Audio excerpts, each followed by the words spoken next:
اعوذ باللہ من الشیطان الرجیم، بسم اللہ الرحمن الرحیم۔ السلام علیکم ورحمۃ اللہ وبرکاتہ۔ غوثیہ چینل پر خوش آمدید کہتا ہوں۔ میرے چینل کو سبسکرائب کریں، لائک کریں، شیئر کریں، ویڈیو کو اول سے لے کر آخر تک دیکھیں۔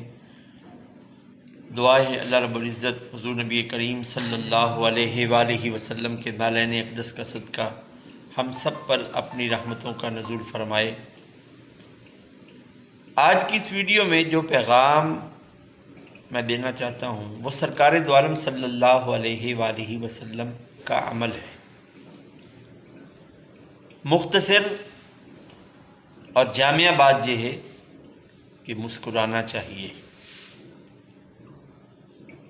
حضرت ام المومنین سیدہ عائشہ الصدیقہ رضی اللہ تعالی عنہا روایت کرتی ہیں کہ میں نے کبھی بھی سرکار دو عالم علیہ السلام کو کہکا لگاتے ہوئے نہیں دیکھا، اور نہ ہی آپ کا تالو نظر آتا تھا جب آپ خوشی کا اظہار کرتے تھے، جس طرح آج ہمارا معمول ہے کہ جب ہم کسی خوشی کا اظہار کرتے ہیں تو پنجابی میں جسے کہتے ہیں بڑھ کے مارتے ہیں۔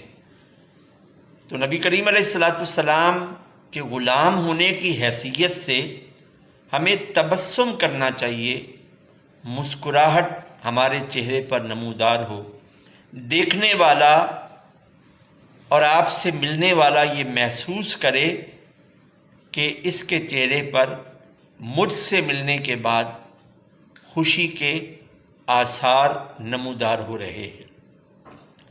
ایک صحابی رضی اللہ تعالی عنہ سرکار دو عالم علیہ السلام کے بارے میں روایت کرتے ہیں کہ جب حضور علیہ السلام کسی بات پر خوش ہوتے تو آپ مسکراتے، یعنی آواز پیدا نہ ہوتی، دیکھنے والا یہ محسوس کرتا کہ سرکار دو عالم علیہ السلام خوش ہو رہے ہیں، اور مارے خوشی کے آپ شرم سے اپنی آنکھوں کو بند کر لیتے، اور آپ کے دندان مبارک مسکراہٹ کی وجہ سے اس طرح چمکتے جس طرح برف کے اولے چمکتے ہیں۔ اور برف کے اولے کیا چیز ہیں، چاند کیا چیز ہے، چاند سے تشبیہ دینا یہ کہاں انصاف ہے۔